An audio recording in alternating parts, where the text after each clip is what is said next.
이제 항구에 메어둔 선박만 해당한다라고 했고, 뭐 선박 건조 구조물 살림 등이 있었었죠. 그래서 운항 중인 거라든지 이런 것들은 제외한다 이렇게 봤습니다. 그다음 용어가 이제 관계 지역이 있었고요. 관계인은 뭐 우리 소관점 이렇게 뭐 당연히 암기하고 계셔야 될 부분이고, 그다음 본부장 요거 설명드릴 때 제가 앞선 시간에 소방사, 소방교, 장, 위, 그리고 경, 령, 정 중간부터 이제 기본적으로 이제 뭐 원스타 투스타 개념인데 소방 중감, 감, 정감, 총감으로 구성이 된다라고 하고, 저희가 소방청이 제일 높다고 했죠. 그 밑에 본부장, 서장, 센터장 이렇게 이제 구분되게 됩니다. 그래서 기본적으로 또 허가권자가 요 소방서장부터가 허가권자예요, 원래. 그래서 본부장 또는 서장은 해서 항상 같이 이렇게 허가권자 개념으로 들어가게 되고요. 전국 단위 개념을 얘기할 때 소방청장이 들어가게 되겠죠. 본부장은 시도급이다라는 걸 한번 알고 계실 필요가 있고요.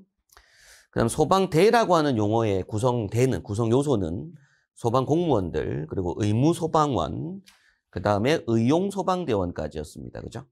그래서 제가 이때 수업할 때 자체 소방대, 뭐 청원 소방대 이런 건 제외한다. 이렇게 봤던 거고요. 그다음은 이제 소방대장이라고 하는 용어는 언제 나왔었다? 불이 났을 때, 어떤 진압을 출동할 때 그때 그 무리를 이끄는 장을 소방대장이라고 하게 되고, 소방활동구역 설정부터 시작을 합니다. 소방대장이. 자, 이어서 이제 3번 주제로 소방기관 설치 나왔었습니다. 근데 일단 여기서부터 중요한 건 뭐냐면 누구령인지가 중요해요. 소방기관 설치는 대통령령으로 정한다라고 하게 되고요. 근데 이 사항을 뭐 정확하게 저희가 시행령급으로 공부한 건 아닙니다. 왜냐면 그건 별도로 뭐 지방소방기관 설치에 관한 규정이라는 대통령 문서가 따로 있다라는 거였고, 여기 보면 이제 뭐 센터는 뭐 인구수가 몇 명일 때 센터 한 개씩 이런 기준들이 있거든요. 그런 게 저희 시험에, 기본법 시험에 나올 건 아니니까. 그 다음에 이제 소방 업무라고 하는 개념은 소방 업무.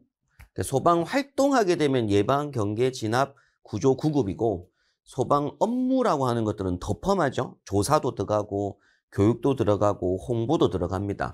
요게 소방 업무라는 표현을 쓰고 있는데, 그때 이제 시도지사의 지휘와 감독을 받는다는 거. 그게 이제 제일 중요한 부분이죠. 그래서 국가직이긴 하지만, 기본적으로 해도 지휘와 감독은 해당 시도지사의 지휘와 감독을 받습니다.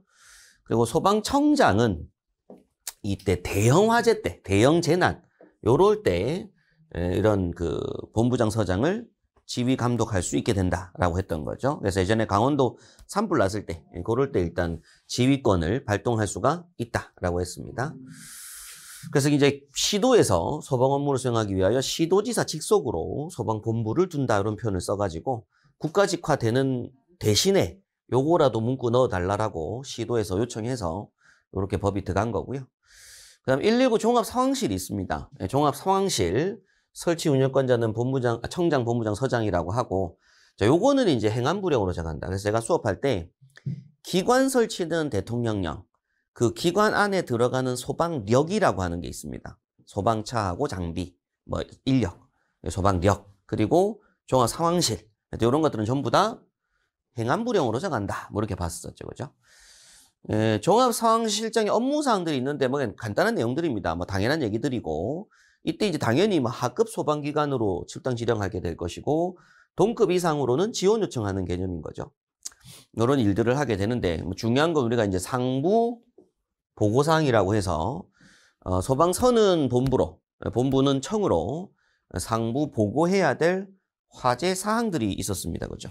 그래서 그 화재 사항들에 대한 부분이 사망자 5인, 사상자 10인, 이재민 100인, 재산 피해 50억, 이런 내용들, 그리고 관공서, 학교, 뭐 정부 및 도전공장, 이런 것들이 있었고요. 그다음에 이제 건물 층수가 11층 이상짜리도 자주 나오는 보기였었고,